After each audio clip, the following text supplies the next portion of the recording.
বন্ধুরা, আজকাল সাপে কামড় দেওয়ার ঘটনা খুব কমন হয়ে গেছে। তাই এই কিছু ভুল কখনো করবেন না, তাহলে আপনি রোগীকে সুস্থ করে তুলতে পারবেন। মনে রাখবেন, যেই স্থানে সাপে দংশন করেছে ওই স্থানে কখনো মুখ দিয়ে চুষে রক্ত বের করার চেষ্টা করবেন না। আর ওই দংশিত স্থান কখনো ধারালো ছুরি বা ব্লেড দিয়ে কাটার চেষ্টা করবেন না। আর গ্রামে প্রচলিত কোনো ওঝা বা বৈদ্যের কাছে নিয়ে যাবেন না।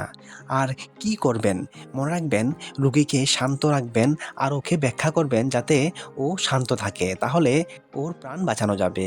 কারণ রোগী যত শান্ত থাকবে তত রোগীর ব্লাড চলাচল কম হবে, আর রোগী যদি উত্তেজিত হয় তাহলে হৃৎপিণ্ড তত বেশি জোরে পাম্প করবে আর রক্ত খুব তাড়াতাড়ি শরীরে ছড়াবে আর সঙ্গে বিষও ছড়িয়ে পড়বে।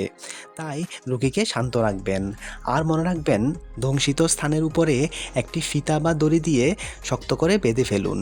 তারপর নিকটবর্তী কোনো স্বাস্থ্যকেন্দ্রে নিয়ে যান আর অ্যান্টিভেনম ইঞ্জেকশন প্রয়োগ করুন।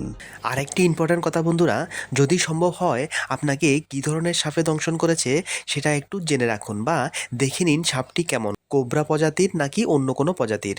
কারণ আপনি যখন হসপিটালে যাবেন তখন স্বাস্থ্যকর্মীদের আপনি যখন জানাবেন যে আপনাকে কী ধরনের সাপে দংশন করেছে, তখন তারা এটা বুঝতে পারবে যে আপনাকে যে সাপে দংশন করেছে সেটা বিষাক্ত কিনা। যদিও আপনার থেকে ব্লাড স্যাম্পল নিয়ে ল্যাব টেস্ট করার পরে তারা এটা জেনে যাবে যে আপনাকে যে সাপ দংশন করেছে সেটা বিষাক্ত কিনা এবং আপনার জন্য কী ধরনের অ্যান্টিভেনম প্রয়োজন। বন্ধুরা, এই ধরনের ইনফরমেটিভ ভিডিও কন্টিনিউ ফ্রিতে পেতে চ্যানেলটি অবশ্যই সাবস্ক্রাইব করবেন আর ভিডিওটিকে একটি লাইক অবশ্যই দেবেন। ভিডিওটি সম্পূর্ণ দেখার জন্য অসংখ্য ধন্যবাদ।